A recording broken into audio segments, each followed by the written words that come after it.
ஜீவிப்போம். வானத்தையும் பூமியையும் சமுதிரங்களையும் நீரூற்றுகளையும் உண்டாக்கினவர், எங்களை நேசிக்கிறவரும் எங்களோடு கூட இருக்கிறவருமாக இருக்கிறார். ஜீவிக்கிறவராக எங்கள் நல்ல இயேசு கிறிஸ்துவை, இந்த நல்ல அருமையான ஆயத்த நாள், ஓய்வு நாள், இவைகளின் சங்கம வேளையின் ஆராதனைக்காக நாங்கள் நமக்கு நன்றி செலுத்துகிறோம். உன் தேவனை சந்திக்க ஆயத்தப்படு என்று சொல்லி உங்களுடைய வார்த்தைக்காக நாங்கள் நமக்கு நன்றி செலுத்துகிறோம். தேவனாகிய கர்த்தரை நாங்கள் சந்திக்க ஆயத்தமுள்ளவர்களாக இருப்போமே. ஆனால் தேவரே, நீரும் எங்களை சந்திக்க ஆயத்தமுள்ளவராக வந்து எங்களை ஆசீர்வதிக்கிற தேவன் என்பதை அறிந்து நமக்கு நன்றி செலுத்துகிறோம்.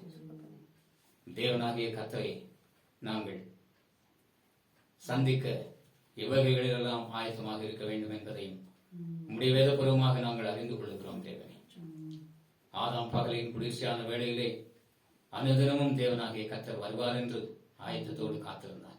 உங்களுடைய வருகைக்காக தேவனாகிய கர்த்தர் என்ன பேசுவீர் என்பதை குறித்து அறிந்து கொள்ள ஆவலோடு காத்திருந்தார். தேவனாகிய கர்த்தரை சந்திக்க முடியாத காலங்களிலெல்லாம் ஜனங்கள் பலி செலுத்தி தேவனாகிய கர்த்தரை சந்திக்க ஆயத்தமாக காத்திருந்தார்கள் என்பதை நாங்கள் அறிகிறோம். ஆபேல் பலி செலுத்தினான், தேவனாகிய கர்த்தரை சந்தித்தான், தேவனோடு கூட பேசினான், தேவனும் அவனோடு கூட பேசினார் என்று நாங்கள் அறிகிறோம். அவதமாக ஆசாரியர்கள் பலி செலுத்தும் போதெல்லாம் தேவனாகிய கர்த்தர் பிரசன்னராகி அந்த ஆசாரியர்களோடு கூட பேசி வந்திருக்கிறேன். அதோடு மாத்திரமல்ல, தேவனாகிய கர்த்தருடைய வார்த்தை எப்பொழுது வரும் என்று தீர்க்கதரிசிகள் எல்லாரும் ஆயத்தத்தோடு காத்திருந்தார்கள் என்பதை நாங்கள் அறிகிறோம். தேவனே, அவதமாக உடைய வார்த்தைக்காக காத்திருந்தவர்களுக்கு நீர் வார்த்தையின் மூலமாக அவர்களோடு கூட பேசினீர். உம்முடைய வழிகளை அவர்களுக்கு போதித்தீர். தேவனாகிய கர்த்தர் வரும் காரியங்களை குறித்து நீர் அவர்களோடு கூட பேசினீர். அதோடு மாத்திரமல்ல, அந்தந்த காலங்களிலே தேவனாகிய கர்த்தர் இருக்கிற சூழ்நிலைக்கு ஏற்ற வண்ணமான வார்த்தைகளை தீர்க்கதரிசிகள் மூலமாக உரைத்திருக்கிறீர் என்பதை நாங்கள் அறிகிறோம்.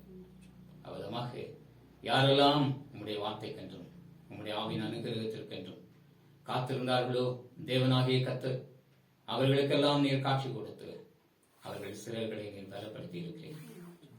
கர்த்தருக்கு காத்திருக்கிறவர்கள் புதுபலன் அடைந்து கழுகுகளைப் போல செட்டைகளை அடைத்து உயர எழும்புவார்கள். அவர்கள் நடந்தாலும் இடைப்படையார்கள், ஓடினாலும் சோர்ந்து போகார்கள் என்று சொல்லப்பட்ட வார்த்தை நினைவு கூறுகிறோம். ஆயத்தமாய் காத்திருக்கிறவர்களுக்கு தேவனாகிய கர்த்தர் நீர் பலனை கொடுக்கிறவர், சிறகுகளை பலப்படுத்துகிறவர். உன்னதத்தை நோக்கி அவர்கள் கர்த்தாவை சிந்தையை உயர்த்தி பறந்து வரும்படியாக நீர் அருள் செய்கிறவர். இவ்விதமான கிருபைகளை எல்லாம் எங்களுக்கு நீர் அருள் செய்வீராக. வார்த்தையாக வாழ்கிற தேவன், தொடர்ந்து எங்களோடு கூட நீர் பேசுவீராக. இந்த வார்த்தைகளை கேட்கிற யாவரும் தெளிவாக உங்களுடைய வேதத்தின் ரகசியங்களை புரிந்து கொள்ள இருதயத்தின் கண்களை திறந்து விடுவீராக. கர்த்தாவே, உங்களுடைய வேதத்தினுடைய அதிசயங்களை நாங்கள் பார்க்கும்படிக்கு எங்கள் இருதயத்தின் கண்களை திறந்தவிடும். நீர் பேசும், உங்களுடைய நாமத்தை மகிமையச் செய்யும். இயேசுவின் நாமத்தில் ஜெபிக்கிறோம், ஜீவனுள்ள நல்ல பிதாவே. பிரியமான தேவனுடைய பிள்ளைகளை, உங்கள் யாவரையும் இயேசுவின் நாமத்திலே வாழ்த்துகிறேன். மெய்வேதம் என்கிறதான தலைப்பின் கீழ் கடந்த வாரத்திலும் கூட வேதம் என்றால் என்ன என்பதை குறித்ததான செய்தியை நாம் அறிந்து கொண்டோம். அதிலே வித்தியாசமான காரியங்களை குறித்த அநேக காரியங்களை நாம் அறிந்து கொண்டோம். வேதம் என்று சொல்லப்படுகிறது நீதிமொழிகள் 6ஆம் அதிகாரம் 23ஆம் வசனத்திலே அதனை ஒரு டோக்கன் வேர்ட், டோக்கன் வேர்ஸ் என்று சொல்லும் அளவிலே பிரதானமான வசனமாக நாம் எடுத்து அதனுடைய பொருளை அறிந்து கொண்டோம். கட்டளையை விளக்கு, வேதமே வெளிச்சம், போதக சிக்ஷையே ஜீவ வழி என்று சொல்லப்பட்டிருக்கிறது. கட்டளையை விளக்கு, வேதமே வெளிச்சம் என்று சொல்லப்படுகிறது என்றால், தேவனாகிய கர்த்தர் கொடுத்ததான கட்டளை விளக்காக இருக்கிறது. தேவனாகிய கர்த்தர் விளக்காக கொடுத்திருக்கிறதான அந்த கட்டளையின் மூலமாக வருகிறதான வெளிச்சத்திலே ஜனங்கள் நடக்க வேண்டும் என்பதற்காகத்தான் அந்த கட்டளைகளை தம்முடைய விரலினால் எழுதி கொடுத்தார் என்று நாம் அறிந்தோம். இவ்விதமாக வேதாகமத்திலே அநேக ஆகமங்கள் இருந்தாலும் அந்த ஆகமங்கள் எல்லாம் மனிதனுடைய கையெழுத்தால் எழுதப்பட்டது. ஒருவேளை தேவனாகிய கர்த்தர் ஆவியானவராய் இருந்து அவர்களோடு கூட பேசி இருக்கலாம். ஆனால் பேசின அந்த வார்த்தைகளை உள்வாங்கிக் கொண்டு தரிசித்த அநேக தீர்க்க தரிசிகள் எல்லாம் தரிசித்த தரிசனங்களை எல்லாம் தங்களுடைய கைப்பட அந்த தரிசனங்களை எழுதினார்கள் என்று நாம் அறிகிறோம். தீர்க்க தரிசிகளோடு கூட தேவனாய் கர்த்தர் பேசியிருக்கிறார். அவர் பேசினதான வார்த்தைகளை அவர்கள் கேட்டு அவர்கள் ஓரளவுக்கு தெளிவடைந்த பிறகு அவர்கள் தங்கள் கையெழுத்தாக தீர்க்க தரிசன வார்த்தைகளை எழுதியிருக்கிறார்கள். அதனால்தான் ஒவ்வொரு தீர்க்கதரிசனுடைய பெயரை குறிப்பிட்டு அந்த தீர்க்க தரிசன ஆகமங்களிலே ஏசாயா தீர்க்கதரிசி எழுதின தீர்க்க தரிசனம் என்றும், எரேமியா தீர்க்கதரிசி எழுதின தீர்க்க தரிசனம் என்றும், எசேக்கியேல் எழுதின தீர்க்க தரிசனம் என்றும், தானியேல் என்று சொல்லப்படுகிற தீர்க்கதரிசி எழுதின தீர்க்க தரிசனம் என்றும் சொல்லப்படுகிறதை நாம் அறிகிறோம் வேதபூர்வமாக. இவ்விதமாக எல்லாமே பவுல் அப்போஸ்தலன் 13 நிருபங்களை எழுதியிருக்கிறார். அநேக நிருபங்களை எழுதியிருக்கலாம். ஆனால் வேதாகம சங்கத்தார் நாம் நம்முடைய கையில இருக்கிறதான வேதத்திலே 13 நிருபங்களை மாத்திரம் இணைத்திருக்கிறார்கள். அது பவுலுடைய கையெழுத்து. பவுலே சொல்லியிருக்கிறார், என் கையெழுத்தாய் நான் எவ்வளவாய் உங்களுடன் எழுதினேன் என்று பாருங்கள் என்று அவர் சொல்லியிருக்கிறார். அவதமாக எழுதியும் இருக்கிறார். அவதமாக இயேசுவினுடைய சீடர்கள் அவர்களும் கூட சுவிசேஷத்தை எழுதினார்கள். 4 சுவிசேஷங்கள் இதிலே இணைக்கப்பட்டிருக்கின்றன. அநேக சுவிசேஷங்கள் எழுதப்பட்டிருக்கலாம். ஆனால் அவைகளை இந்த வேதாகம சங்கத்தார் இணைக்கவில்லை. இவ்விதமாக சுவிசேஷம் என்று சொல்லப்படுகிறது அநேக சீடர்களால் எழுதப்பட்டிருக்கிறது. பிலிப்பு எழுதின சுவிசேஷம் என்கிறதான ஒரு சுவிசேஷமும் இருக்கிறது. யூதாஸ் எழுதின நிருபம் என்கிறதான ஒரு நிருபமும் இருக்கிறது. இவைகளெல்லாம் சரித்திர குறிப்புகளிலே எழுதப்பட்டிருக்கிறது. ஆனால் அவைகளெல்லாம் வேதாகமத்தோடு கூட இணைக்கப்படவில்லை. ஆகையினாலே நாம் எத்தனை காரியங்களை ஏன் முன்னோட்டமாக அறிந்து கொண்டு வருகிறோம் என்றால், கடந்த வார செய்தியிலே தேவனுடைய கையெழுத்துக்கும் மனிதனுடைய கையெழுத்துக்கும் இருக்கிறதான வித்தியாசங்களை குறித்து நாம் அறிந்து கொண்டோம். இவைகளெல்லாம் மனிதர்களுக்கு தேவனாகிய கர்த்தர், தேவ ஆவியானவர் தேவனாகிய கர்த்தரும் அநேக வார்த்தைகளை உரைத்து அவர்கள் எல்லாரும் தங்கள் கைப்பட எழுதினார்கள். அது தேவனால் உரைக்கப்பட்ட வார்த்தையாக இருக்கலாம். ஆனால் எழுத்து மனிதர்களுடைய. ஆனால் தேவன் நினைத்திருக்கலாம் இந்த 10 கட்டளைகள் என்று சொல்லப்படுகிற அந்த கட்டளைகளையும் கூட தேவனாகிய கர்த்தர் மோசேயை அழைத்து மோசேயோடு கூட பேசினார். அதனால்தான் தேவன் பேசி சொல்லிய சகல வார்த்தைகளும் ஆவன என்று சொல்லப்படுகிறது. யாத்திராகமம் புத்தகம் 1ஆம் அதிகாரம் 20ஆம் அதிகாரம் 1 வசனத்திலே அவதமாக சொல்லப்படுகிறது. அவதமாக தேவனை பேசி சொல்லி, மோசே நீ இவைகளை எல்லாம் நீ எழுது என்று அவர் சொல்லி இருக்கலாம். மோசேக்கு நன்றாக எபிரேய எழுத்துக்கள் தெரியும். எகிப்திலே அவன் கல்வி பயின்றவனானபடியினாலே பார்வோனின் அரண்மனையிலே அவன் கல்வி பயின்றவன். ஆகையினால் எகிப்திய எழுத்துக்களும் கூட அவனுக்கு நன்றாக தெரியும். மோசே கல்வி அறிவு இல்லாதவன் அல்ல. நன்றாக எழுதவும் படிக்கவும் தேவனாகிய கர்த்தரோடு பேசவும் மனிதர்களோடு பேசவும் ராஜாக்களோடு கூட பேசவும் பிரபுக்களோடு கூட பேசவும் தகுதி வாய்ந்தவன். ஆனால் தேவன் அழைக்கும் போது என்னவென்று சொல்லுகிறான்? ஆண்டவரே, நான் பார்வோனிடத்திலே பேச முடியாது, நான் திக்குவாயும் மந்தனாவும் உடையவன் என்று சொல்லுகிறான். இது ஒரு சாக்கு போக்கு. ஏனென்றால் தேவனுடைய வார்த்தைகளை சொல்லும் அளவிலே, தேவன் எதை சொல்லுகிறாரோ அதனை சொல்லும் அளவிலே என்னுடைய நாவுக்கு பலனில்லை, என்னுடைய யோசனை என்னுடைய சிந்தைக்கு பலனில்லை என்பதாகத்தான் அவன் சாக்கு போக்காக சொல்லுகிறான். என்னவென்று, ஆண்டவரே, நான் பார்வோனிடத்திலே போய் நீர் சொல்லுகிற வார்த்தைகளை எல்லாம் சொல்ல அளவுக்கு என்னுடைய நாவிலே பலம் இல்லை, வலுவில்லை. ஆகையினால் நான் மந்த நாவுடையவன், திக்குவாய் உடையவன் என்று ஒரு சாக்கு போக்கு சொல்லுகிறான். ஆனால் மெய்யாகவே உண்மையாகவே மோசே நன்றாக பேசக்கூடிய அவன் மந்தனாவும் திக்குவாயும் உடையவன் அல்ல. ஆனால் தேவனுடைய வார்த்தைகளை பேசுகிறதற்கு அவனுக்கு பலனில்லை. தேவனுடைய வார்த்தைகளை பேசுகிறதுக்கு பயப்படுகிறான். ஏனென்றால் உண்மையாகவே தேவனுடைய வார்த்தைகளையும் தரிசனங்களையும் பார்த்தவர்கள் எல்லாரும் பயந்தார்கள்.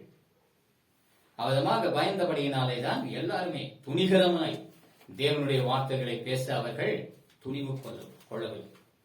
ஏசாயா தீர்க்கதரிசன புத்தகத்திலும் கூட ஏசாயா தீர்க்கதரிசன இடத்தில் தேவனாகிய கர்த்தர் தரிசனங்களை அருளி பேசினார். ஏசாயா 6ஆம் அதிகாரத்திலே சொல்லப்படுகிறது, ஏசாயா தீர்க்கதரிசி பரலோக தரிசனத்தை காண்கிறார். உசியா ராஜா மரணமடைந்த வருஷத்தில் ஆண்டவர் உயரம் உன்னதமான சிங்காசனத்தின் மேல் வீற்றிருக்க கண்டேன். தேவனுடைய சிங்காசனத்தையே ஏசாயா தரிசிக்கிறார். அவருடைய வஸ்திர தொங்கலால் தேவாலயம் நிறைந்திருந்தது. சேராபீன்கள் அவருக்கு மேலாக நின்றார்கள். அவர்களில் ஒவ்வொருவனுக்கும் அவ்வாறு செட்டைகள் இருந்தன. அவனவன் 2 செட்டைகளால் தன் தன் முகத்தை மூடி, 2 செட்டைகளால் தன் தன் கால்களை மூடி, 2 செட்டைகளால் பறந்து ஒருவரை ஒருவர் நோக்கி, சேனைகளின் கர்த்தர் பரிசுத்தர், பரிசுத்தர், பரிசுத்தர், பூமி அனைத்தும் அவருடைய மகிமையால் நிறைந்திருக்கிறது என்று கூப்பிட்டு சொன்னார்கள். கூப்பிட்டவர்களின் சத்தத்தால் வாசல்களின் நிலைகள் அசைந்து ஆலயம் புகையினால் நிறைந்தது. கவனித்திருக்கிறேன். இந்த தரிசனத்தை ஏசாயா பார்த்தபோது அவன் அலறுகிறான். அப்பொழுது நான் ஐயோ அதமானேன், நான் அசுத்த உதடுகள் உள்ள மனுஷன், அசுத்த உதடுகள் உள்ள ஜனங்களின் நடுவில் வாசமாய் இருக்கிறவன், சேனைகளின் கர்த்தராகிய ராஜாவை என் கண்கள் கண்டதே என்று புலம்புகிறான். கவனிச்சுங்களா, தரிசனத்தை பார்த்து சந்தோஷப்படவில்லை. ஐயோ இந்த தரிசனத்தை பார்க்க நான் தகுதியுடையவனே அல்ல, தேவனுடைய வார்த்தைகளை பேசுகிறதுக்கு நான் தகுதியுடையவனே அல்ல. அப்பொழுது சேராபீன்கள் நான் அசுத்த உதடுகள் உள்ள மனுஷன் என்று அவன் அறிக்கையிட்ட போதுதான், உன்னுடைய அசுத்த உதடுகளால் தேவனுடைய வார்த்தைகளை நீ பேச துணிகரம் கொள்ளவில்லை, பேச அஞ்சுகிறாய். உன்னுடைய உதடுகள் அசுத்த உதடுகள் என்று நீ ஒப்புக்கொள்கிறாய். ஆகையினாலே தேவனுடைய வார்த்தைகளை அந்த அசுத்த உதடுகளால் பாவியான மனிதன், பாவியான அந்த வார்த்தைகளை, பாவியான மனிதன் பாவியான தன்னுடைய வாயினாலே தேவனுடைய உத்தமமான பரிசுத்தமான வார்த்தைகளை பேச தகுதியற்றவன். அதுதான் மேலே சேராபீன்கள் தூதர்கள் எல்லாரும் பாடினார்கள், சேனைகளின் தேவனாகிய கர்த்தர் பரிசுத்தர், பரிசுத்தர், பரிசுத்தர் என்று போற்றுகிறார்கள். தேவ சிங்காசனத்துக்கு முன்பாக நின்று அவரும் இருக்கும்போது பாவமற்ற சேராபீன்களும் பாவமற்ற தூதர்களும் அவதமாக தேவனை பரிசுத்தர் என்று சொல்லும்போது, நானோ அசுத்த உதடுகள் உள்ள மனிதன், இந்த அசுத்த உதடுகளால் எவ்விதமாக தேவனை குறித்து நான் பேசக்கூடும், நான் அதற்கு தகுதியுடையவன் அல்லவே என்றுதான் அறிக்கை எடுக்கிறான் தூதனிடத்தில். அப்பொழுது சேராபீன்களில் ஒருவன் பலிபீடத்திலிருந்து தன் கையிலே பிடித்த குரட்டால் ஒரு நெருப்பு தழலை எடுத்து என்னிடத்தில் பறந்து வந்து, அதனால் என் வாயை தொட்டு, இதோ உன் உதடுகளை தொட்டதினால் உன் அக்கிரமம் நீங்கி உன் பாவம் நிவர்த்தியானது என்றார். கவனித்தீர்களா? ஆகையினாலே தேவனுடைய வார்த்தைகளை பேச வேண்டுமானால் துணிகரமாய் நாம் பேசக்கூடாது, துணிகரம் கொள்ளக்கூடாது. தேவனுடைய வார்த்தைகளை பேசுகிறதற்கு ஒவ்வொரு மனிதனுக்கும் பயம் இருக்க வேண்டும். ஏனென்றால் தேவன் வாயிலிருந்து பெறப்பட்ட வார்த்தைகள். ஆகையினாலே அந்த வார்த்தைகளை துணிகரமாய் எந்த மனிதனும் பேசக்கூடாது. பேசினால் அவன் ஐயோ அதமானேன் என்று ஏசாயா சொன்னது போல அவன் அதமாவான். ஏசாயா பயபக்தியோடு கூடதான் தேவதூதனிடத்திலும் தேவனிடத்திலும் பேசுகிறவனாக நாம் காண்கிறோம். ஆகையினாலே தான் பலிபீடத்தின் நெருப்பை கொண்டு வந்து, பரலோக பலிபீடத்தின் நெருப்பது, இந்த பூமியின் பலிபீடத்தின் நெருப்பு அல்ல, பரலோக பலிபீடத்தினுடைய நெருப்பு அது. அந்த நெருப்பை குரட்டினால் எடுத்து ஏசாயாவுடைய உதடை சூடு வைக்கிறான். உன் அசுத்த உதடுகள் உன் பாவம் நீங்கி பரிசுத்தமாக்கப்படுகிறது. நான் அசுத்த உதடுகள் உள்ள மனிதன் என்று நீயே அறிக்கையிட்டாய். ஆகையினாலே இதோ இந்த பரலோக பலிபீடத்தின் நெருப்பினால் உன் உதடுகளை நான் தொடுகிறேன். இப்பொழுது நீ உன் பாவம் நீங்கி பரிசுத்தமானாய், உன் பாவம் நிவர்த்தியானது. ஆகையினால் இது முதல் கொண்டு நீ தேவனுடைய வார்த்தைகளை துணிகரமாய் தைரியமாய் பேசலாம் என்கிறதான ஒரு தைரியத்தை தூதன் கொடுத்தான். அதன் பின்புதான் தேவனுடைய வார்த்தைகளை ஏசாயா அநேக ஜனங்களுக்கு உரைக்கிறவனாக இருந்தார். இயேசு இந்த உலகிலே பிறப்பதை குறித்து அவர் தீர்க்க தரிசனம் உரைத்திருக்கிறார். இயேசு இந்த உலகிலே வந்து எவ்விதமான ஊழியத்தை நிறைவேற்றுவார் என்பதை குறித்துதான் தீர்க்க தரிசனங்களை ஏசாயா உரைத்திருக்கிறார். இயேசு எவ்விதமாக சிலுவையிலே பலியாவார், ஒரு பலியாடை போல அவர் எவ்விதமாக பலியாவார் என்பதை குறித்ததான தீர்க்க தரிசனங்களை உரைத்திருக்கிறார். ஏசாயா தீர்க்கதரிசி தேவனை குறித்து மாத்திரமல்ல, வரும் காலத்திலே இயேசு இந்த உலகிலே மனுஷகுமாரனாய் வரும்போது, பலியாகும்படியாக வரும்போது, அந்த காலத்து உலகின் நிலை என்ன, எவ்விதமாக இருக்கும் என்பதெல்லாம் தீர்க்க தரிசனமாக வைத்திருக்கிறார். கவனித்திருக்கிறார். அதனாலே தேவன் பேசி சொல்லிய சகல வார்த்தைகளும் ஆவன என்று 10 கட்டளைகளை தேவனாய் கர்த்தர் முதலாவது பேசினார். மோசையோடு பேசினார். மலை அடிவாரத்திலே, சீனாய் மலையின் அடிவாரத்தில் இருக்கிற ஜனங்கள் காதுகள் கேட்கும்படியாக பேசினார். ஜனங்கள் எல்லாரும் இடிமுழக்கம் உண்டாயிற்று என்று பயந்தார்கள், பயந்து பின்வாங்கினார்கள். இதையெல்லாம் கடந்த வார செய்தியின் மூலமாக நாம் அறிந்தாயிற்று. ஆகையினாலே தேவன் பேசின வார்த்தைகளை மோசே, நீ எழுது, நான் இப்பொழுது பேசினேனே இந்த வார்த்தைகளை நீயே எழுது என்று அவர் சொல்லவில்லை. மாறாக அந்த 10 கட்டளைகளுக்கு முக்கியத்துவம் கொடுக்கும்படியாக அவர் தம்முடைய விரலினாலே அந்த 10 கட்டளைகளை எழுதினார். ஆக வேதாகமத்தில் எத்தனை ஆகமங்கள் இருந்தால் இந்த வேதாகமத்தோடு இணைக்கப்படக்கூடாத அநேக ஆகமங்கள் உண்டு, அநேக புத்தகங்கள் உண்டு. அவைகளெல்லாம் தொகுத்தால் அது 200க்கும் மேற்பட்ட புத்தகங்கள் இருக்கிறது. ஆனால் தேவனாகிய கர்த்தருடைய கையெழுத்துக்கு எந்த புத்தகமும் ஈடு இணை ஆகாது. தேவன் தம்முடைய விரலினால் அவைகள் எழுதினார். அவர் அக்னிமயமான தேவன். அவரிலிருந்து புறப்பட்ட லேசர் ஒளிக்கதிர்கள், அதுதான் எந்த சுவற்றையும் துளைக்க வல்லது, எந்த கற்பாறையையும் துளைக்க வல்லது. அவ்விதமாக கற்பாறைகளிலே கற்பலைகளை செதுக்கி அவைகளிலே தேவனாகிய கர்த்தர் கற்பனைகளை எழுதி மோசையின் இடத்துல கொடுத்து அனுப்புகிறார். அந்த கற்பனைகளை வாங்கிக் கொண்டு மோசே வரும்போதே சாத்தானானவன் இஸ்ரவேல் ஜனங்கள் உடைய உள்ளத்தை ஏவி, உங்களை எகிப்திலிருந்து வழிநடத்தி வந்த தேவன் யார், அவருக்கு என்ன உருவம் இருக்கிறது, அவர் யார் என்பதை நீங்கள் அறியவில்லையா என்று ஒரு கலகத்தை மூட்டி விடுத்தார். அப்பொழுது ஆசாரியன் என்று தெரிந்து கொள்ளப்பட்ட ஒரு ஆரோனுக்குள்ளாக அவன் புகுந்து தேவனுடைய கற்பனை, முதலில் அந்த கற்பனைகள் என்ன சொல்லுகிறது, உன் தேவனாகிய கர்த்தர் நானே என்று சொன்னால் அநேக தேவர்கள் இருக்கிறார்கள் என்பதுதான் அதனுடைய மறுபக்க செய்தி. அநேக தேவர்கள் இருக்கிறபடியினாலே உன் தேவனாகிய கர்த்தர் நான் தான், என்னை அன்று உனக்கு வேறு தேவர்கள் உண்டாயிருக்க வேண்டாம். அநேக தேவர்கள் இருக்கிறார்கள். அந்த தேவர்கள் எங்கிருந்து வந்தார்கள் என்றால், பரலோகத்திலே தேவனாகிய கர்த்தர் அநேக கிருபீன்கள், சேராபீன்களை அக்னிமயமாய் படைத்தவர். அதிலே லூசிபர் என்று சொல்லப்படுகிற ஒரு பிரதான தூதனையும் அவர் படைத்திருக்கிறார். எசேக்கியேல் 28ஆம் அதிகாரத்தில் எல்லாம் தீரு ராஜா என்கிறதான பெயரிலே லூசிபரை குறித்ததான செய்தி தான் சொல்லப்படுகிறது. லூசிபர் என்று சொன்னால் ஒளியின் தூதன் என்று அர்த்தம். அவனுடைய சிறைகளிலே அக்னிமயமான கற்கள், ஒளிமயமான கற்கள் எல்லாம் பதிக்கப்பட்டிருந்தது என்று எசேக்கியேல் 28ஆம் அதிகாரத்தில் சொல்லப்படுகிறது. அவைகளெல்லாம் வாசித்துக் கொண்டிருந்தால் அதிக நேரம் ஆகும். நான் சொல்லும் போதே ஆர்வம் இருக்கிறவர்கள் எடுத்து வாசித்துக் கொள்ளலாம். நீ அக்னிமயமான கற்களின் நடுவே உலாவினா என்றெல்லாம் சொல்லப்படுகிறது. அவருடைய சிறகுகளை திறந்து மூடினால் அதிலே அக்னி, அந்த ஒளிக்கதிர்கள் அந்த விலையேற பெற்ற கற்களில் பட்டு பிரதிபலித்து பரலோகம் எங்கும் பலவிதமான வர்ண ஜாலங்கள் எல்லாம் தோற்றுவிக்கப்படும். அதோடு மாத்திரமல்ல, அவன் தன் சிறைகளை திறந்து மூடும் போது இசைநாதங்கள் எழும்பும்.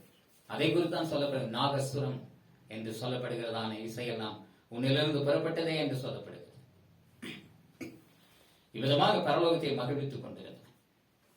ஆனால் அவன் நினைத்த காரியம் என்னவென்றால், ஏசாயா இதெல்லாம் பரலோக தரிசனத்தை பார்த்ததோடு மாத்திரமல்ல, பரலோகத்திலே என்ன நடந்தது என்பதை குறித்தும் கூட அவர் தீர்க்க தரிசனமாக எழுதியிருக்கிறார்.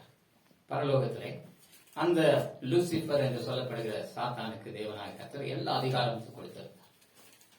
அப்பொழுது அவனுக்கு ஒரு நினைவு வந்தது. பரலோகமே, தேவனாகிய கர்த்தர் அவர் சிங்காசனத்திலே வெறுமனே தான் அமர்ந்திருக்கிறார். ஆனால் பரலோகமே அவரை தான் போற்றுகிறது, புகழ்கிறது, பரிசுத்தர் என்று பாடுகிறது. தூத கூட்டங்கள் பாடுகிறார்கள், சேராபீன்கள் பாடுகிறார்கள், கேருபீன்கள் பாடுகிறார்கள், எல்லாருமே பாடுகிறார்கள் தேவனை குறித்துதான். நானும் சேர்ந்து பாட வேண்டும். இவ்விதமாக எல்லா விதமான வரங்களும் தேவனால் எனக்கு தான் கொடுக்கப்பட்டிருக்கு. ஆனால் சிங்காசனம் மாத்திரமே எனக்கு கிடைக்காமல் இருக்கிறது. பரலோகத்தையே மகிழ்விக்கிற எனக்கு புகழ் பாடாமல் வெறுமனை சிங்காசனத்தில் அமர்ந்திருக்கிற தேவனை எல்லாரும் புகழ் பாடுகிறார்கள் என்கிறதான ஒரு பொறாமை அவனுடைய உள்ளத்திலே தோன்றிற்று. அது கர்வமான எண்ணமாக தோன்றிற்று. ஆகையினாலே சிங்காசனத்தை நான் பிடிப்பேன், தேவனுடைய சிங்காசனத்துக்கு நான் ஏறுவேன், தேவனுடைய சிங்காசனத்தில் நான் அமர்வேன் என்றெல்லாம் தன் இருதயத்திலே சொன்னான் என்று எழுதப்பட்டிருக்கு. எரேமியா புத்தகம் 14 அதிகாரம் 12 வசனம் வாசிப்போம். ஏசாயா 14 அதிகாரம் 12.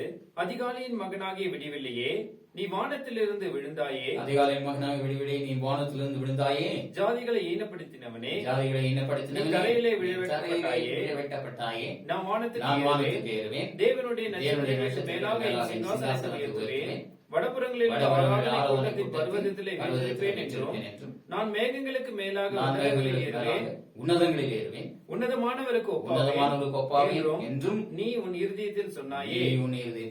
கவனிச்சீங்களா? இருதயத்தில் நினைத்தான். தேவன் எல்லா இருதயத்தின் எண்ணங்களையும் ஆராய்ந்து அறிகிறவர். அவருடைய சிருஷ்டி அல்லவா எல்லாருமே.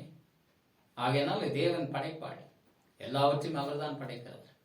அந்த இருதயத்தில் என்ன எண்ணங்கள் தோன்றுகிறது என்பதையும் கூட நன்றாக எண்ண அலைகளால் அவர் அறிந்து கொள்ளக்கூடியவர். அப்படிப்பட்டதான ஒரு வல்லமை தேவனிடத்தில் உண்டு. இவன் இருதயத்திலே நான் தேவனுக்கு சமமாவேன் என்று நினைத்தபடியினாலே தேவனாகிய கர்த்தர் அவனை பரலோகத்திலிருந்து கீழே தள்ளிவிட்டார். அடுத்த வசனத்திலே அதுதான் சொல்லப்படுகிற, ஆனாலும் நீ அகாதமான பாதாளத்திலே தள்ளுண்டு போனாய். இருதயத்திலே தேவனுக்கு சமமாவேன் என்று சொன்னபடியினாலே தேவன் பரலோகத்தை விட்டு அவனை தள்ளினார். அவனோடு கூட வடபுறத்தை சேர்ந்த 33 கோடி தூதர்கள் இருக்கிறார்கள். 3/1 பரலோகத்தில் 100 கோடி என்று சொல்லப்படுகிறது. 3 முழுமை, அதுல இருந்து 3/1 என்று சொல்லப்படுகிறது 33.5 கோடி. அந்த தூதர் கூட்டங்களையும் தள்ளிவிட்டார். ஆகையினால்தான் இந்த லூசிபரோடு கூட சேர்ந்து 33.5 கோடி தூதர்கள் தள்ளப்பட்டார்கள் அகாதமான பாதாளத்திலே. தேவனாகிய கர்த்தர் இந்த உலகங்களை, அண்டங்களை எல்லாம் படைக்கும் போது, இந்த பூமியை எல்லாம் படைக்கும் போது, இப்பொழுது சாத்தானும், லூசிபர் என்று சொல்லப்படுகிற சாத்தானும் அவனை சேர்ந்த தூதர்களும் மனிதர்களோடு கூட சம்பந்தம் கலந்து இணைந்து உறவாடி, அவர்கள் எல்லாருமே மனித சந்ததியினர்களே தங்களுடைய சந்ததியினரையும் பெருக செய்து இந்த உலகிலே தேவர்களாக தங்களை மாற்றிக்கொண்டார்கள். ஆகையினால்தான் அநேக தேவர்கள் உண்டு என்பதற்காகத்தான் தேவன் என்ன செய்கிறார்? முதல் கற்பனை எழுதி கொடுக்கும் போது, ஜாக்கிரதையாயிருங்கள், உங்களை வஞ்சிக்கக்கூடிய அநேக தேவர்கள் உண்டு, வானத்தையும் பூமியையும் படைக்காத அநேக தேவர்கள் உண்டு. எரேமியா தீர்க்கதரிசி மூலமாக சொல்லி இருக்கிறார்.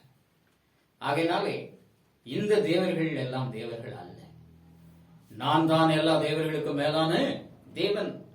ஆகையினால்தான் கற்பனை எழுதி கொடுக்கும்போது சொன்னார், உன் தேவனாகிய கர்த்தர் நானே, என்னை உனக்கு வேறு தேவர்கள் உண்டாக்க வேண்டும். அடுத்த 2ஆம் கற்பனை தேவன் எழுதி கொடுக்கும் போதே சாத்தான் எப்படியோ அறிந்து கொண்டான்.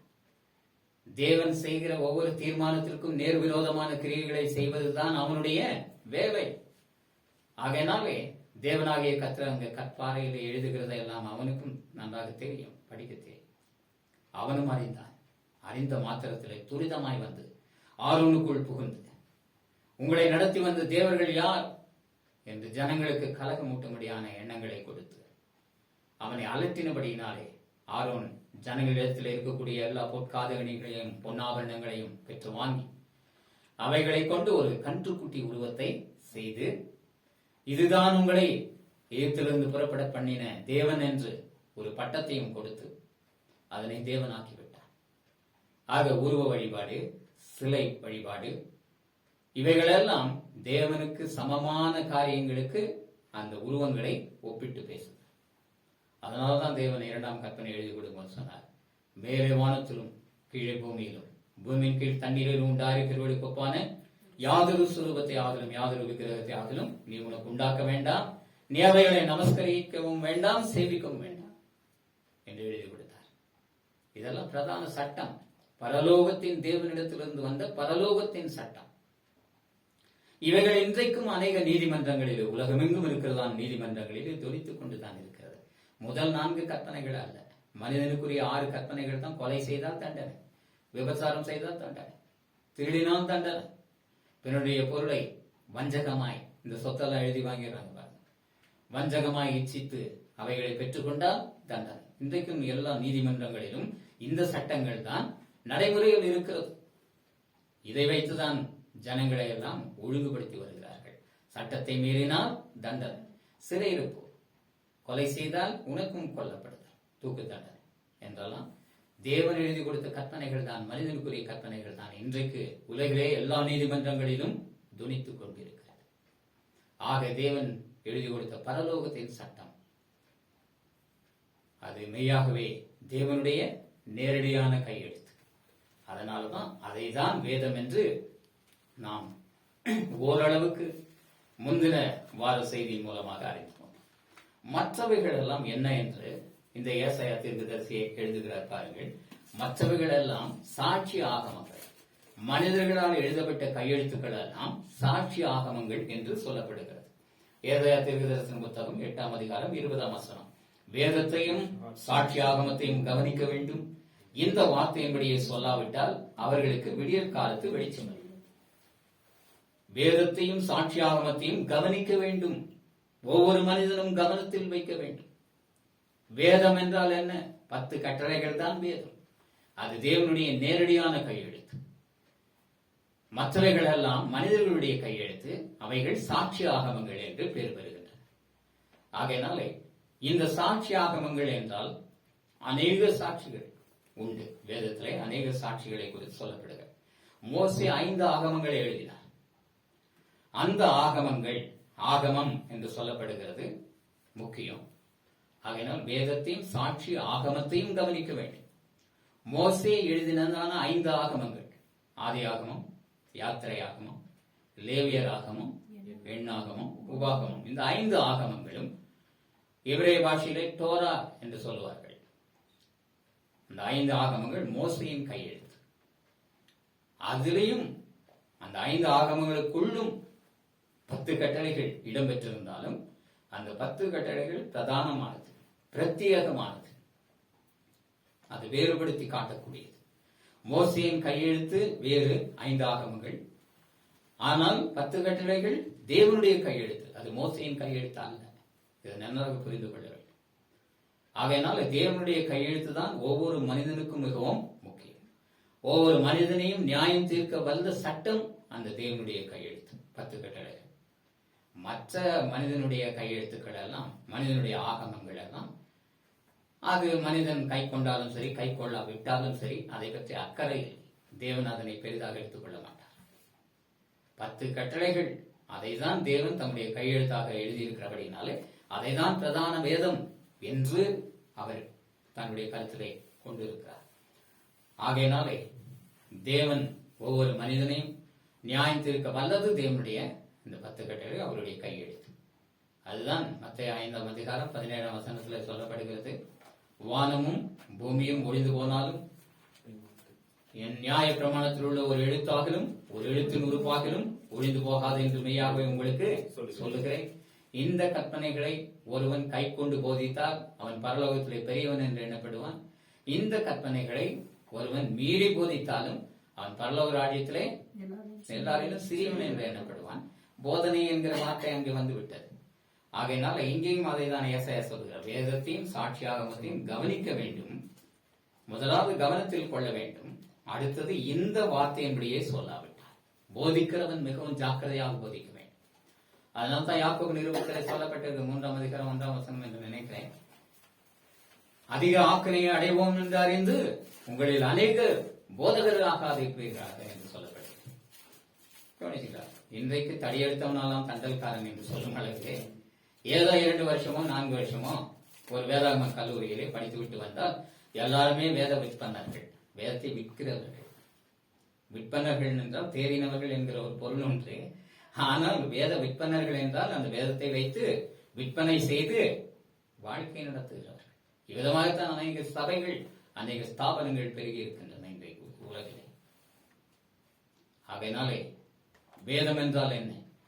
என்பதை குறித்து யாருமே சரியாக போதிக்கிறதில்லை. தேவனுடைய கட்டளைகளை குறித்து யாரும் சரியாக போதிக்கிறதில்லை. ஒவ்வொரு கட்டளைக்கும் இருக்கிறதான பொருளை குறித்து யாருமே சொல்லுகிறதில்லை. ஏனென்றால் அவர்கள் அதன்படி நடக்கிறது. அதனால் ஆகையினாலே சொல்லுவதற்கு பயப்படுகிறார்கள். அந்த பயம் நல்லதுதான், ஆனால் அந்த பயம் அவனுக்கே கேடு விளைவிக்கக்கூடிய பயமாக இருக்கும். அதனால்தான் வேதத்தையும் கவனிக்க வேண்டும், சாட்சி ஆகமத்தையும் கவனிக்க வேண்டும். மோசேயின் கையெழுத்து சாட்சி ஆகமம் என்று சொல்லப்படுகிறது. மோசேயின் ஆகமம் என்கிறதான வார்த்தையே நேரடியாக சொல்லப்பட்டிருக்கிறது. மார்க் எழுதின சுவிசேஷம் 12ஆம் அதிகாரம் 26ஆம் வசனத்தை வாசி பாருங்கள். மோசேயின் ஆகமம் என்கிறதான வார்த்தை அங்கே நேரடியாக சொல்லப்படுகிறது. சாட்சி ஆகமம், எதெல்லாம் சாட்சி ஆகமம் என்று நாம் அறிந்து கொள்ள வேண்டும்.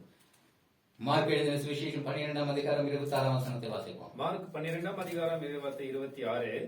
மரித்தோர் எழுந்திருப்பதை பற்றி நான் ஆபிரகாமின் தேவனும் ஈசாக்கின் தேவனும் யாக்கோப்பின் தேவனுமாய் இருக்கிறேன் என்று தேவன் முச்செடியை குறித்து சொல்லிய இடத்தில் மோசேயின் ஆகமத்தில் அவனுக்கு சொன்னதை நீங்கள் வாசிக்கவில்லையா? கவனிங்க, இயேசுவே சொல்லி இருக்கிறார், ஞாபகம் ஊட்டுகிறார். மோசேயின் ஆகமத்திலே முச்செடியிலே தேவன் மோசையோடு கூட பேசும்போது மோசேயின் ஆகமத்தில் தேவனே சொல்லி இருக்கிறாரே என்று சொல்லப்படுகிறது. நான் ஆபிரகாமின் தேவனும் ஈசாக்கின் தேவனும் யாக்கோபின் தேவனும். நான் மரித்து போனவர்களின் தேவன் அல்ல, உயிரோடு. யாக்கோபு மரித்தான், இன்றைக்கும் உயிர் வாழ்கிறான். ஆபிரகாம் மரித்தான், இன்றைக்கும் உயிர் வாழ்கிறான். ஈசாக்கு மரித்தான், இன்றைக்கும் உயிர் வாழ்கிறான். ஆகையினாலே அவன் ஆவியிலே உயிர் வாழ்கிறார்கள், ஆன்மாவிலே உயிர் வாழ்கிறார்கள். அவ்விதமாக ஆன்மாவிலே உயிர் வாழ்ந்து கொண்டிருக்கிற முற்பிதாக்களின் தேவன் தான் நான் என்பதை உயிர் பெறுதலை குறித்து உறுதிப்படுத்தும்படியாக இந்த வார்த்தைகளை சொல்கிறார். முந்தின வசனங்களை நீங்கள் வாசிப்பீர்கள். ஆனால் இதை மார்க் 12ஆம் அதிகாரத்திலே ஒருவன் வந்து கேட்கிறார். உயிர்த்தெழுதலுடைய ஒரு நம்பிக்கைக்காக இயேசு இந்த வார்த்தைகளை சொல்லுகிறார். மறுமைக்குரிய வாழ்வை குறித்ததான காரியத்தை வெளிப்படுத்தும்படியாக இந்த வார்த்தைகளை சொல்லுகிறார். யூதர்களுடைய வழக்கத்தின்படி ஒருவன் ஒரு பெண்ணை விவாகம் பண்ணினால் அவன் அதனோடு கூட வாழ வேண்டும். திடீரென்று அவன் இறந்து விடுகிறான். இப்பொழுது அந்த பெண்ணை அவன் அனாதையாக விட்டு செல்கிறான். ஆகையினால் அவனுக்கு வேறு தம்பிமார் அல்லது சகோதரர்கள் இருப்பார்களே, ஆனால் ஒரே அந்த பெண்ணையே அவர்கள் மறுபடியும் அவர்கள் சகோதரர்கள் திருமணம் செய்தார். இவ்விதமாக 7 சகோதரர்கள் ஒரே பெண்ணை திருமணம் செய்தார்கள். இயேசுவிடத்திலே கேள்வி கேட்கிறார்கள் ஜனங்கள்.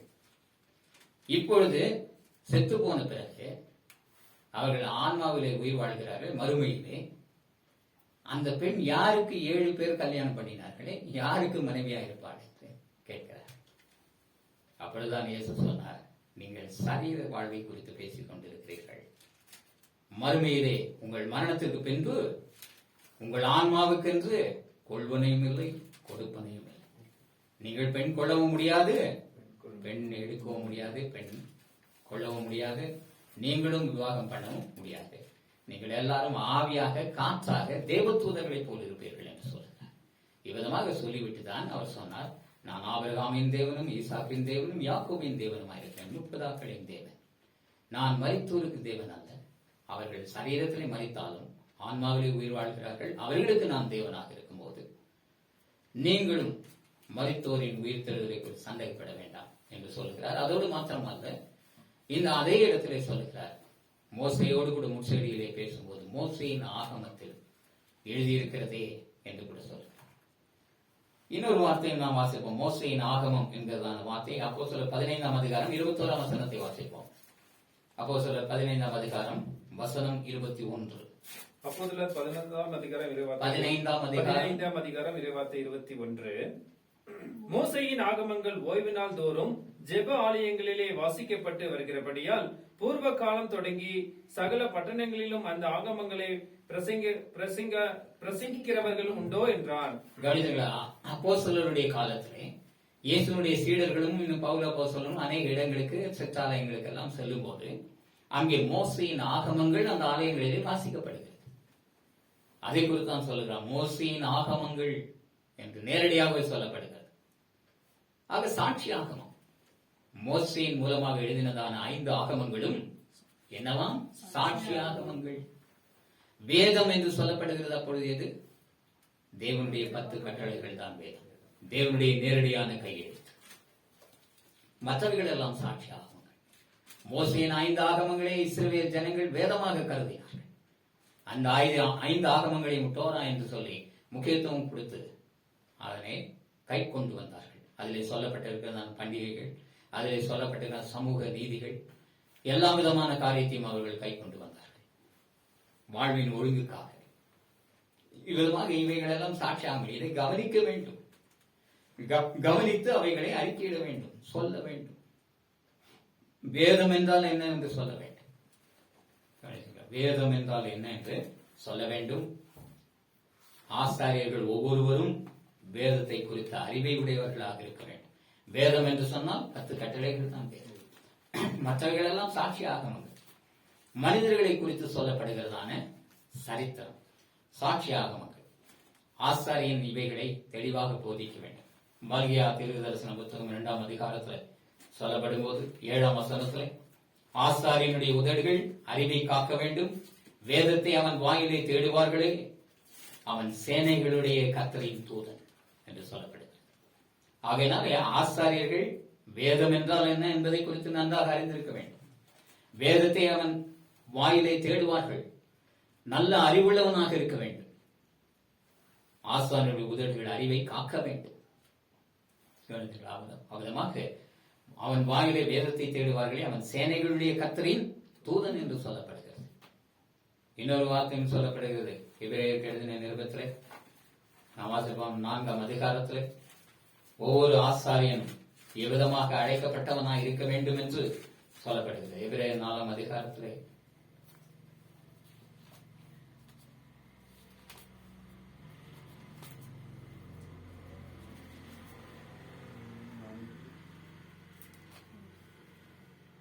எபிரேயர் 5ஆம் அதிகாரம் 4ஆம் வசனம்.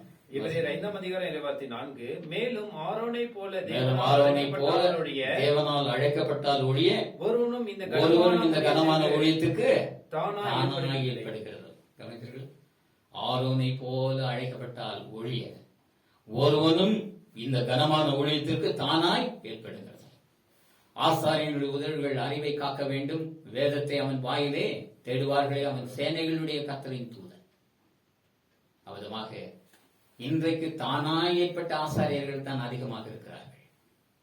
ஆரோனை போல தேவனால் அழைக்கப்பட்ட ஆசாரியர்கள் இன்றைக்கு அதிகம் பேர் இல்லை.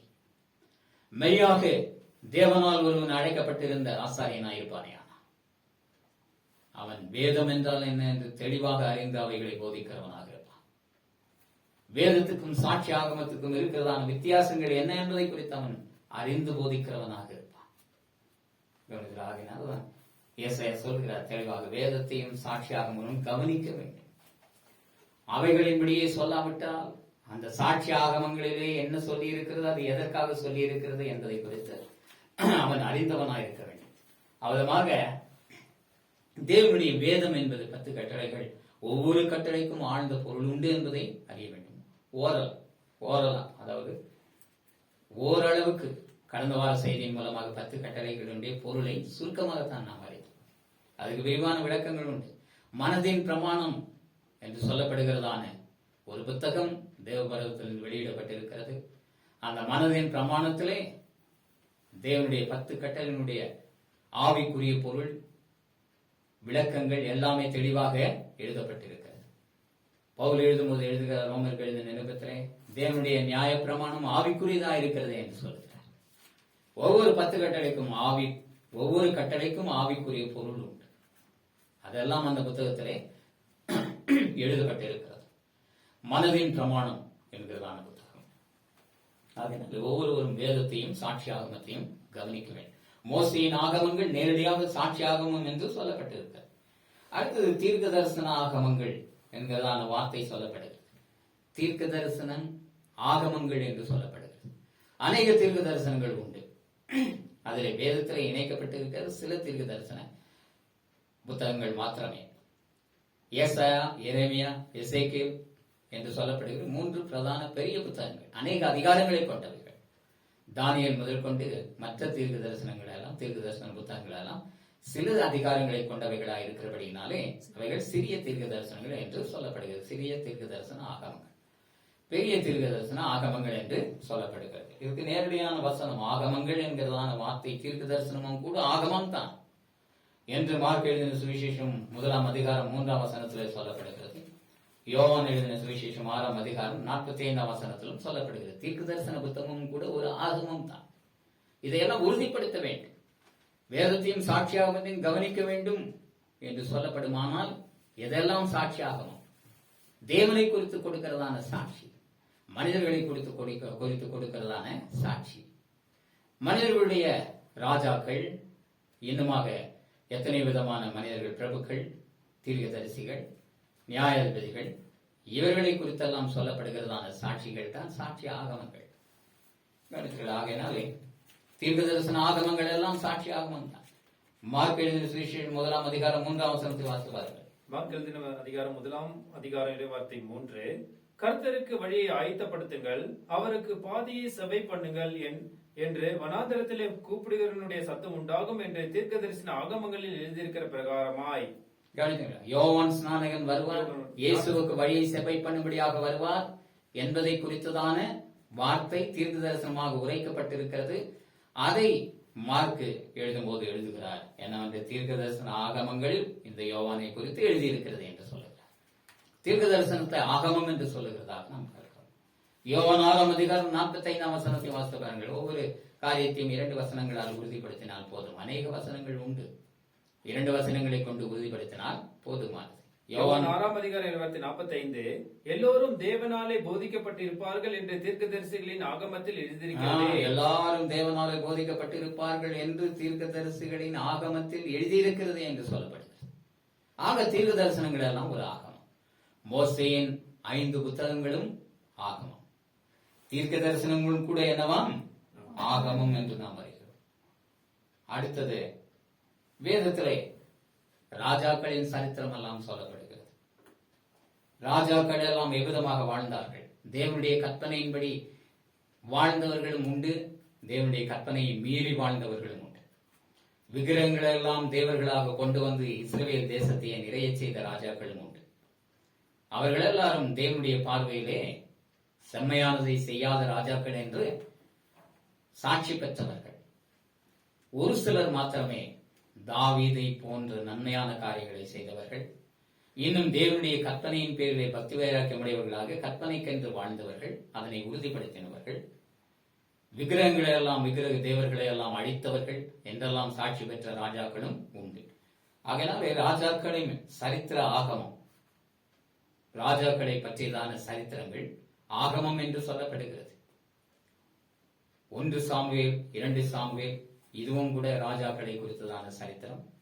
தாவீது, இவர்களை சவுல் ராஜா, தாவீது ராஜா, இவர்களுடைய வரலாற்றை, சரித்திரத்தை அடிப்படையாக கொண்டதான புத்தகங்கள் 1 சாமுவேல், 2 சாமுவேல். 1 ராஜாக்கள், 2 ராஜாக்கள், 1 நாளாகமும், 2 நாளாகமும். இந்த புத்தகங்கள் அனைத்துமே ராஜாக்களை குறித்ததான சரித்திரத்தை சொல்லுகிறது. ஆகையினால் இவைகள் எல்லாம் சரித்திர ஆகமம் என்று நேரடியாக வேதவசனத்திலே சொல்லப்பட்டிருக்கிறது. வாசித்து பாருங்கள். 2 நாளாகமம் புத்தகம் 24 அதிகாரம் 27 வசனம். ஆகமங்கள் என்று சொன்னால் எதெல்லாம் ஆகமம் என்று நாம் உறுதிப்படுத்த வேண்டும். ஆகையினால் 2 நாளாகமம் புத்தகம் 24 அதிகாரம் 27 வசனத்திலே சரித்திர ஆகமம் என்கிறதான வார்த்தை அங்கு உறுதிப்படுத்தப்பட்டிருக்கு. 2 நாளாகமம் 24 அதிகாரம் 27 வசனம். அவன் குமாரரை பற்றியும் அவன் மேல் சுமந்த பெரிய பாரத்தை பற்றியும் தேவனுடைய ஆலயத்தை அவன் பலப்படுத்தினதை பற்றியும் ராஜாக்களின் புஸ்தகமான சரித்திரத்திலே எழுதியிருக்கிறது. அவன் குமாரனாகிய ராஜாக்களின் புஸ்தகமாகிய அவன் சரித்திரத்திலே எழுதியிருக்கிறது. ராஜாக்களின் புஸ்தகமாகிய சரித்திரத்தில் எழுதியிருக்கிறது. கவனித்தீர்களா? ஆகையினால் யோசபாத் என்று சொல்லப்படுகிற ராஜாவை குறித்ததான செய்தி. இப்ப ராஜாக்களின் சரித்திர ஆகமங்கள் அனைத்துமே ஆகமங்கள் என்றுதான் எழுதப்படுகிறது. ராஜாக்களின் புத்தகமாக ஆகமங்களில் எழுதப்பட்டிருக்கிறது என்று சொல்லப்படுகிறது. இவ்விதமாக தீர்க்க தரிசனங்கள் எல்லாம் ஆகமங்கள், மோசேயின் 5 புத்தகங்களும் ஆகமங்கள், சரித்திரமாக சொல்லப்படுகிறதான வார்த்தைகள், அநேக சரித்திரங்கள், அந்த புத்தகங்களும் கூட ஆகமங்கள். அவைகள் அல்லாமல் அநேக பாடல்களும் உண்டு. சங்கீதம் என்று சொல்லப்படுகிறது பாடல், உன்னத பாடல் என்று சொல்லப்படுகிறது. இவ்விதமாக பாடல்கள். ஆகையினாலே இந்த ஆகமங்களை குறித்து தான் ஏசாயா எழுதினார்.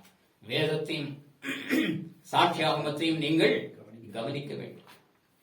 முதலாவது கவனிக்க வேண்டும், எதெல்லாம் சாட்சி ஆகமம், அவர்களுடைய வாழ்க்கையின் சரித்திரத்தின் மூலமாக நாம கற்றுக்கொள்ளுகிறதான பாடங்கள் என்ன என்பதை குறித்து சாட்சியாகங்கள் நமக்கு விளங்க காண்பிக்கும்.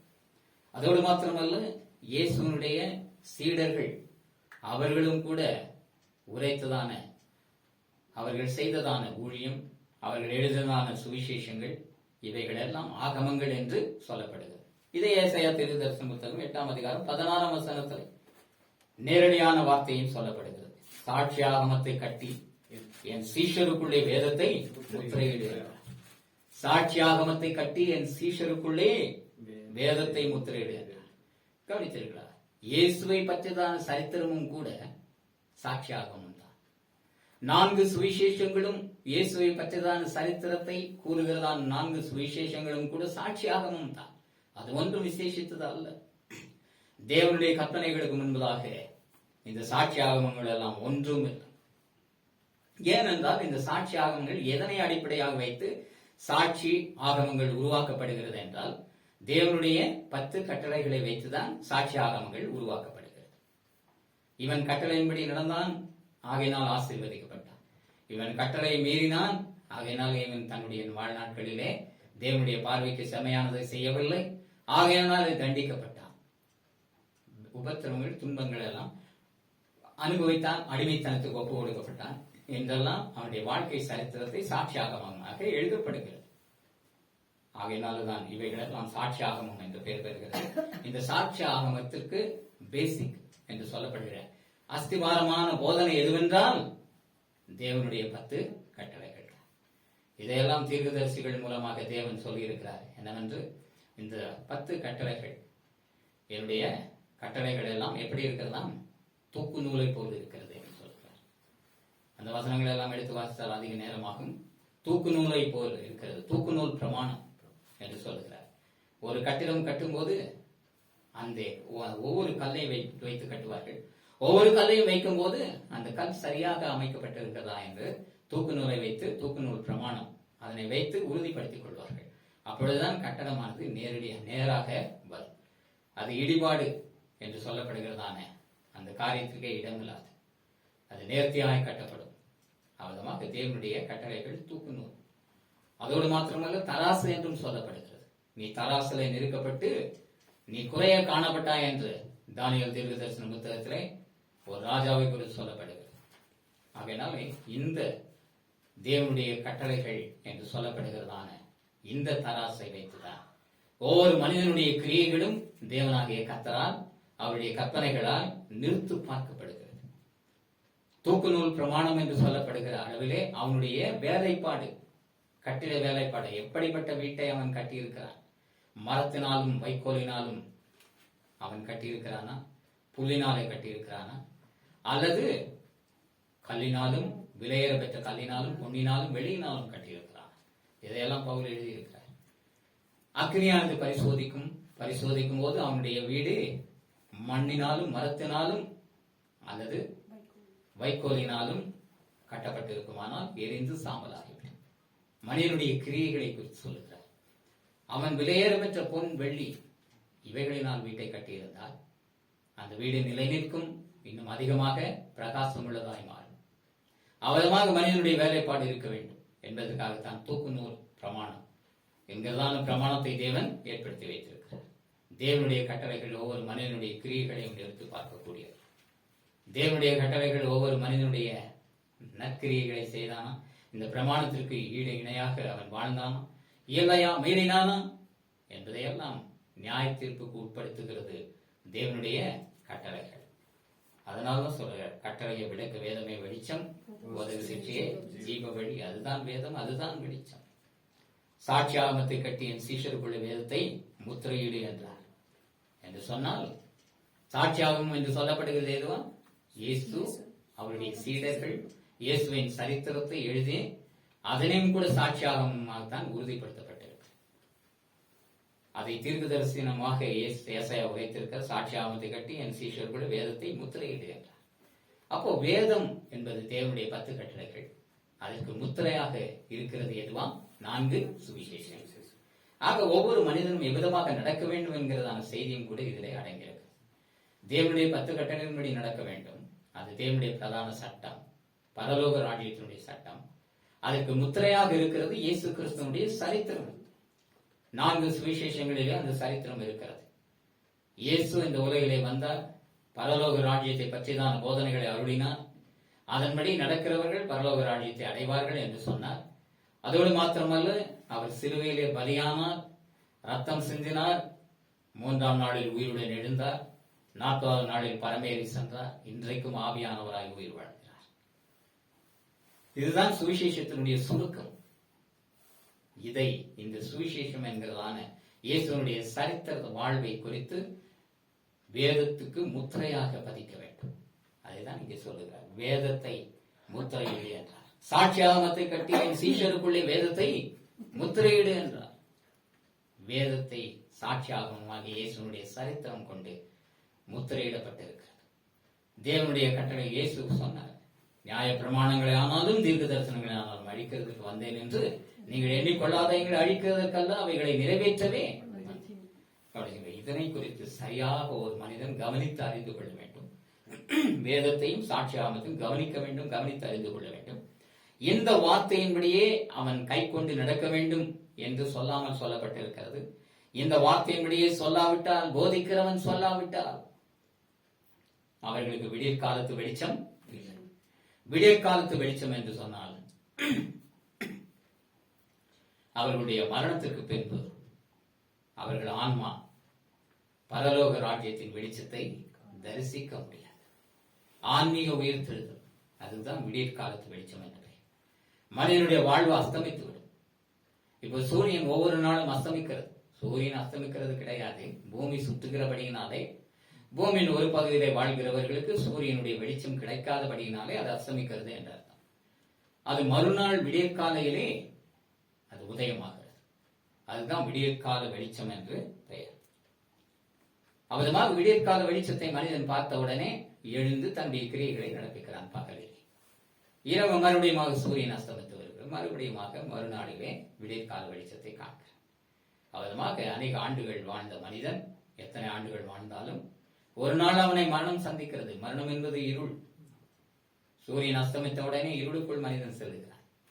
அவதமாக மனிதனுடைய வாழ்வு அஸ்தமித்த உடனே அவன் இருளுக்குள் செல்லுகிறான். மனிதனுடைய வாழ்வு அஸ்தமித்த உடனே அவன் சரீரம் மண்ணுக்குள் மறைந்து போகிறது. அவனுடைய வாழ்வு மாய்ந்து விட்டது, அஸ்தமித்து விட்டது. இப்பொழுது அவனுடைய ஆன்மீக வாழ்வு ஆரம்பிக்கிறது. அந்த ஆன்மாவானது புதிய விடுதலை கண்டது போல தேவனுடைய நீதியின் சூரியனாகிய வெளிச்சத்தை காண்கிற ஆன்மாவாக அது இருந்தால் அவன் விடியற் காலத்து வெளிச்சத்திலே களி கூறுகிறவனாக இருப்பான். ஆன்மீக உயிர்த்தெழுதலை பெற்று அவன் களி கூறுகிறவனாக இருப்பான் என்று நாம் அறிந்து கொள்ள வேண்டும். இதை குறித்த ஒரு செய்தி யோபு எழுதுகிறார். யோபுவின் புத்தகம் 24ஆம் அதிகாரம் 13 முதல் 17 முடிய வசனங்களை வாசித்து பாருங்கள். இருளை குறித்தும் விடியற் கால வெளிச்சத்தை குறித்தும் அவர் சுருக்கமாக அவர் எழுதுகிறதாக நாம் பார்க்கிறோம். யோபுவின் புத்தகம் 24ஆம் அதிகாரம் 13 முதல் 17 முடிய வசனங்களை வாசிப்போம். யோபுவின் புத்தகம் 24ஆம் அதிகாரம் இறைவார்த்தை 13 அவர்கள் வெளிச்சத்துக்கு விரோதமாய் நடக்கிறவர்களின் கூட்டத்தார், துன்மார்கரை சொல்லுகிறார். அவர்கள் வெளிச்சத்திற்கு விரோதமாய் நடக்கிறவர்களின் கூட்டத்தார், அவர்கள் அவருடைய வழிகளை அறியாமலும் அவருடைய பாதைகளில் தரிக்காமலும் எல்லாரும் தேவனுடைய வழியை அறியாமலும் தேவனுடைய வழியிலே செல்லாமலும் இருக்கிறார்கள். கொலைபாதகன் பொழுது விடுகிறது விடுகிற போது எழுந்து சிறுமையானவனை கொன்று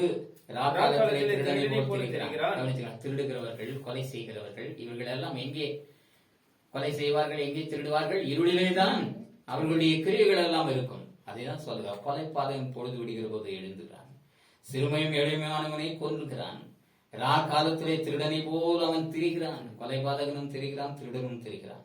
விபசாரனுடைய கண் மாலை மயங்கிற வேலைக்கு காத்திருந்து என்னை ஒரு கண்ணும் காண மாட்டாது என்று முகத்தை மூடிக்கொள்ளுகிறார். அவர்கள் பகலில் அடையாளம் பார்த்த வீடுகளை இருட்டிலே கண்ணமிடுகிறார்கள். அவர்கள் வெளிச்சத்தை அறியார்கள். விடியும் காலமும் அவர்களுக்கு மரண இருள் போல் இருக்கிறது. கவனிச்சீங்களா? துன்மார்க்கருக்கு மரணத்துக்கு பின்பு அவர்களுடைய வாழ்வு மரண இருளாகத்தான் இருக்கும். ஆனால் தேவனை குறித்து அறிந்து தேவனுடைய வழியை பின்பற்றினவர்களுக்கு அவர்களுடைய மரணமானது விடியற்கால வெளிச்சத்தை போல இருக்கும். அதுதான் சொல்ல, அவர்கள் பகலில் அடையார், விடியும் காலமும் அவர்களுக்கு மரண இருள் போல் இருக்கிறது, அப்படிப்பட்டவன் மரண இருளில் பயங்கரத்தோடு பழகி இருக்கிறான் என்று சொல்லப்படுது. அப்போ விடியற்காலத்து வெளிச்சம் என்றால் மனிதனுடைய வாழ்வின் சரீர வாழ்வின் அஸ்தமனத்திற்கு பின்பு அவருடைய ஆன்மா புதிய விடியல், தேவனுடைய ஒளியை, நீதியின் சூரியனாகிய மல்கியா 4:2 சொல்லப்பட்ட வண்ணமாய் நீதியின் சூரியனாகிய தேவனுடைய வெளிச்சத்தை அவருடைய ஆன்மா தரிசிக்கிறதாக இருக்க வேண்டும். ஆன்மீக உயிர்த்தல், அதற்கு தான் விடியற்கால வெளிச்சம் என்று பெயர்.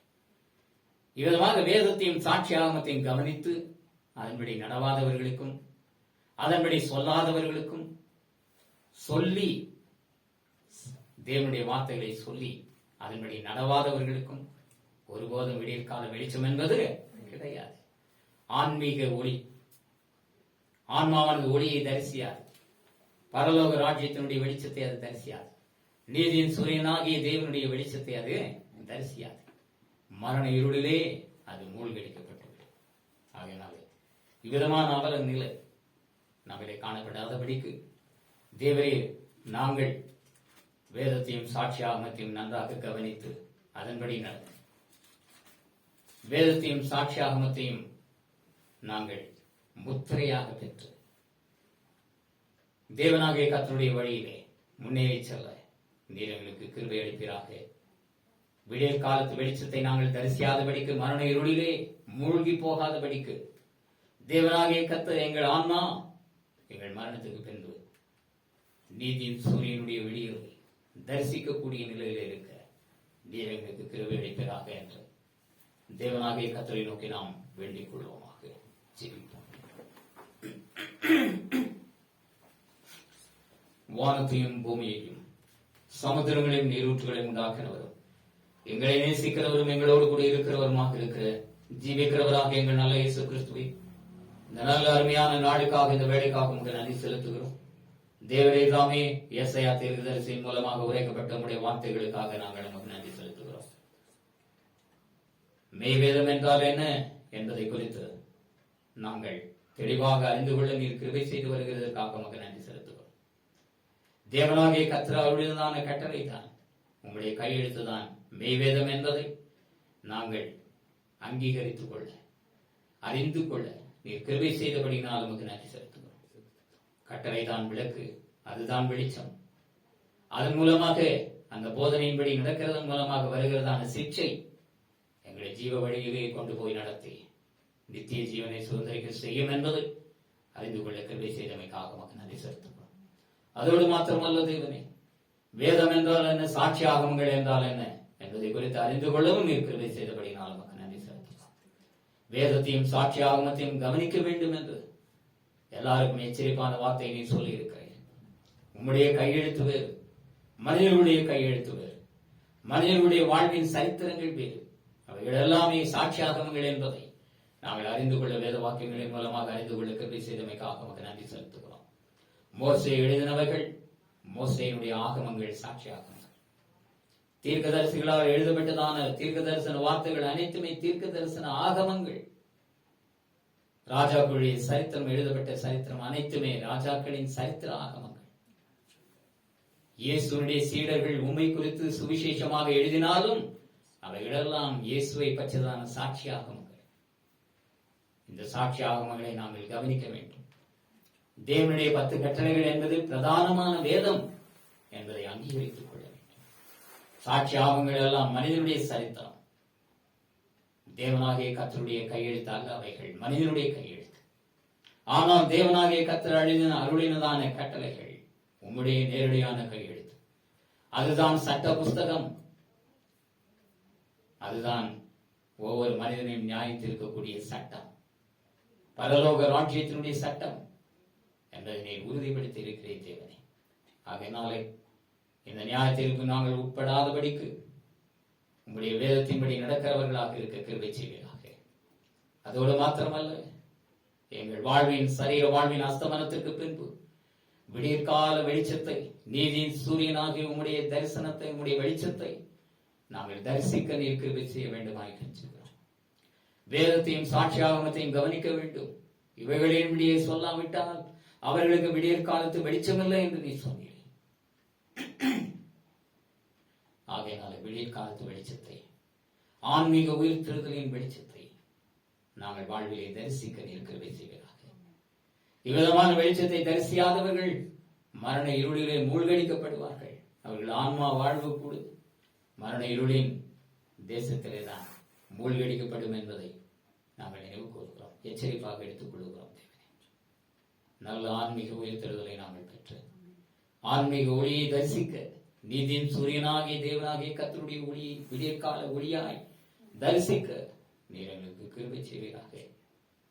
தேவனாகிய கர்த்தர் இந்த நல்ல பங்கினை நாங்கள் பெருமட்டாக உங்களுடைய வேதத்தையும் சாட்சியாகமத்தையும் கவனித்து நடந்து அதனால் வருகிறதான் ஆன்மீக லாபத்தை பெற்றுக்கொள்ள நீர் அருள் செய்வீராக. இந்த செய்தியை கேட்ட யாவருக்கும் அவதமான கிருபைகளை நீர் அருள் செய்து உங்களுடைய நாமத்தை மகிமைப்படுத்துவீராக. இயேசுவின் நாமத்தில் ஜெபிக்கிறோம் ஜீவனுள்ள நல்ல பிதா.